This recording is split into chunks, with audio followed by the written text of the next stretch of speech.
Vicky sir important channel पर आप सबका स्वागत है। आज मैं बेसिक मैथ के अंतर्गत वर्ग एंड एवं वर्गमूल लेकर आया हूँ, स्क्वायर एंड स्क्वायर रूट। और एक काफ़ी पहले बेसिक रूल्स को लेकर आया हूँ, फिर मैं इस पर मैथ भी कैसे बनेंगे। और ये कंपटीशन लेवल के लिए बहुत इम्पोर्टेंट है।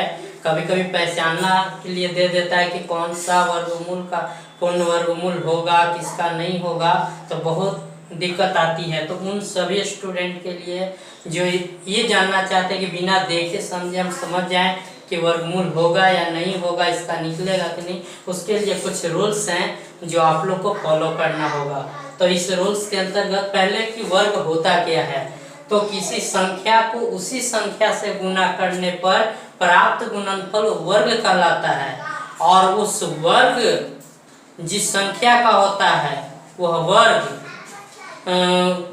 का वो जो संख्या का वर्ग होता है वो संख्या उसका वर्गमूल भी कहलाता है। जैसे 6 को 6 से गुना किया 36, तो 36 जो होगा वो 6 का वर्गमूल है, जबकि 36 का 6 का वर्ग 36 है, जबकि 36 का वर्गमूल 6 है। तो यानी कि तो किसी संख्या को उसी संख्या से गुना करने पर प्राप्त गुणनफल क्या कहलाता है, वर्ग कहलाता है। जबकि जो वर्ग होता है वो वर्ग का वर्गमूल वह संख्या होता है जिसका वह वर्ग होता है। तो आप समझ गए होंगे कि वर्गमूल यानी इसको स्क्वायर कहते हैं, किसी संख्या का स्क्वायर यानी उसी नंबर से क्या करना, मल्टीप्लाई करना।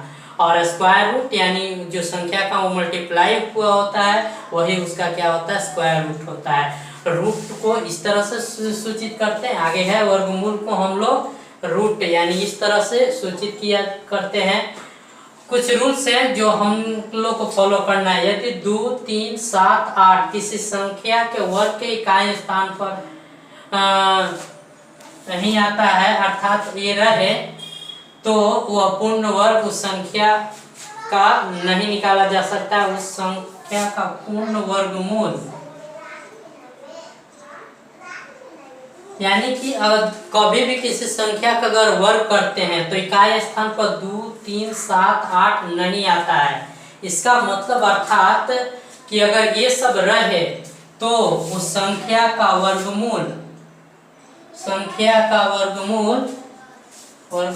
नहीं निकाला जा सकता है, यानी कि वर्गमूल उसका नहीं निकलेगा। कब नहीं निकलेगा, जब उसके इकाई स्थान पर 2, 3, 7, 8, क्योंकि 1 का स्क्वायर 1, 2 का स्क्वायर 4, 3 का 9, 4 का 6, 5 का 5, 6 का 6, 7 का 9, 8 का 4, 9 का 1। तो आप देख रहे हैं कि 2, 3, 7, 8 नहीं आ रहा है। इसका मतलब जो वर्ग नहीं आ रहा है तो उसका वर्गमूल भी नहीं निकलेगा। तो एक आप समझ गए होंगे, जितने अंक दशमलव के बाद होंगे वर्गमूल आधे अंक के होंगे। यानी कि अगर दशमलव के बाद जो है वो 4 अंक है तो उसका वर्गमूल जब निकलेगा तो दशमलव के बाद 2 अंक होगा। तो ये याद रखिएगा, दशमलव के बाद 20वां अंक हो तो उसका वर्गमूल संभव नहीं होता है। मान लीजिए दशमलव के बाद 3 अंक आता है तो उसका वर्गमूल नहीं निकलेगा, क्योंकि दशमलव के जस्ट बाद होगा तब उसका मतलब सम संख्या होना आवश्यक होता है। 1 और 2 अंक का वर्गमूल हमेशा 1 अंक का होता है। 3 और 4 का वर्गमूल 2 अंक का होता है। 5 और 6 अंक का वर्गमूल 3 अंक का होता है। 6, 7 और 8 अंक का वर्गमूल 4 अंक का होता है। उसके अलावा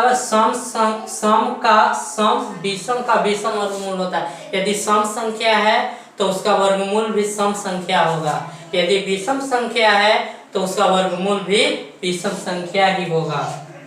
इकाई 6 हो और अंक सम संख्या हो तो वर्गमूल नहीं होगा। मान लीजिए इकाई स्थान पर 6 हो और टोटल जो संख्या अगर हम गिन रहे हैं तो सम संख्या हो जाए तो उसका वर्गमूल नहीं निकाला जा सकता है।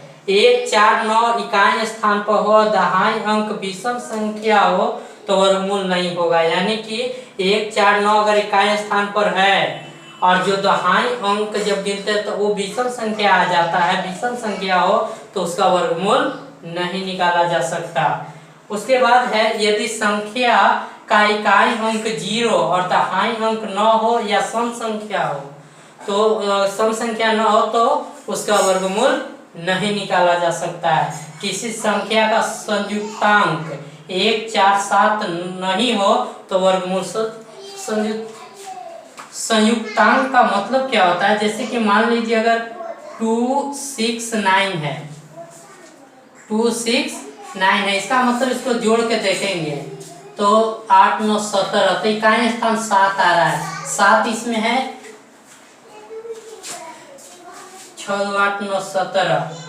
अगर ये 6, 9 आ जाए, 9, 6, 15, 1, 16,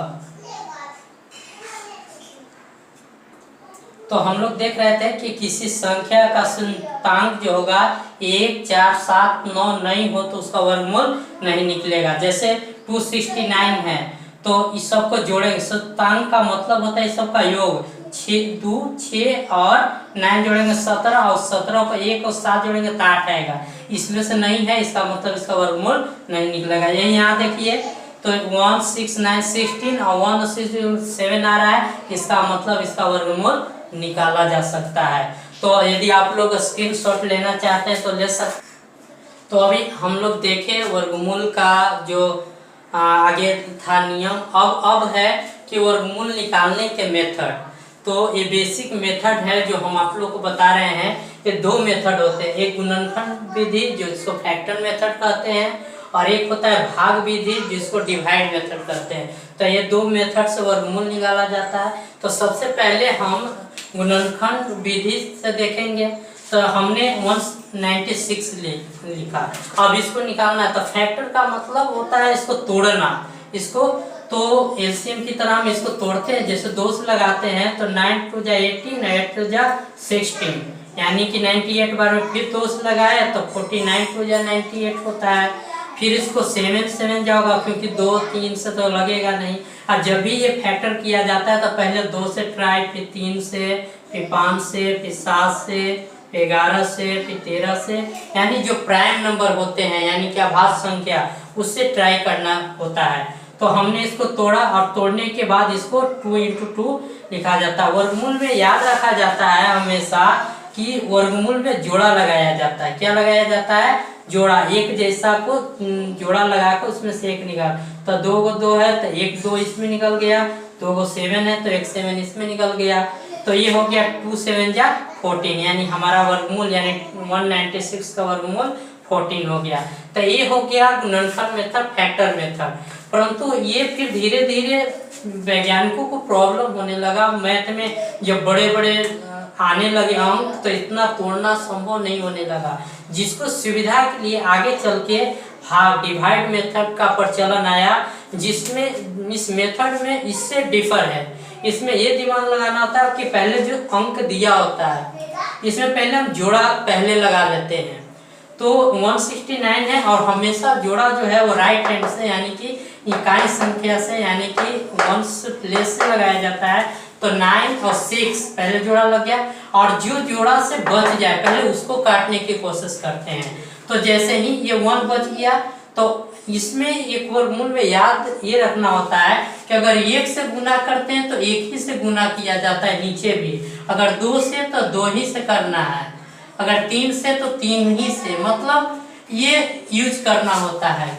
ऐसा नहीं कि 1 गुने 2 करना है, वैसे डिवाइड जैसा नहीं है, यानी कि जितना बार लगाएंगे उतना ही बार गुना करके लिखना है। तो 1 लाना है तो 1 को 1 बार करेंगे तो 1 आ जाएगा, कट गया, यहाँ 1 लिखा गया। अब ये जो है ये जब भी वर्गमूल में उतारा जाता है, डिवाइड में एक संख्या जबकि वर्गमूल में 2 संख्या लिखा जाता है, तो 2 एक साथ आ गया, ये अकेला नहीं रहता है, डर लगता है इसको भाई। तो यहाँ पे 2 आ गया, तो अब जब भी होता है इसको ऐड कर दिया जाता है। क्या किया जाता है? ऐड कर दिया जाता है। तो 1 1 2 हो गया। अब जब भी लगाया जाएगा तो इसके बगल से, ये नहीं कि 2 आया तो यहाँ लगाएंगे, नहीं, ये गलत हो जाएगा। इसके जस्ट बगल में अगर 1 लिखते तो 1 बार करते तो 21 ही आ रहा था, तो नहीं हुआ। 2 बार लगाते तो 44 आ गया, तो ये नहीं होगा। तो 3 बार लगाया तो आ गया भाई 69, तो हमने 3 बार लगा दिया, 3 3 जा 9, 2 3 जा कट गया। अब इसको जोड़ दिया जाता है, 3 3 6 और 2 का 2।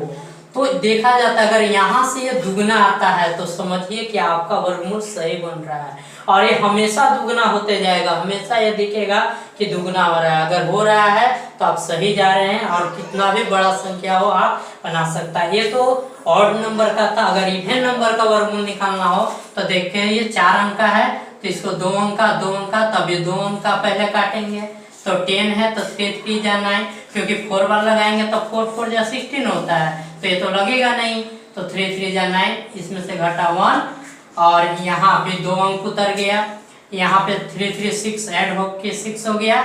अब देखेंगे 124 चाहिए, तो हमने एक बार लगा के देखा था तो नहीं आया, तो 2 बार लगाया तो आ गया। 124 हमने काट दिया, 124 लिखकर यहाँ 2 आ गया, और इससे ये दुगना आ गया, यानी मेरा बनाया हुआ सही है, यानी 32, यानी 1024 का वर्गमूल स्क्वायर रूट कितना होगा, 32 होगा। तो हम उम्मीद करते हैं कि यह चैप्टर आप लोग को बहुत समझ में आया होगा। अगर समझ में आया तो शेयर और लाइक और सब्सक्राइब करना ना भूलें। धन्यवाद।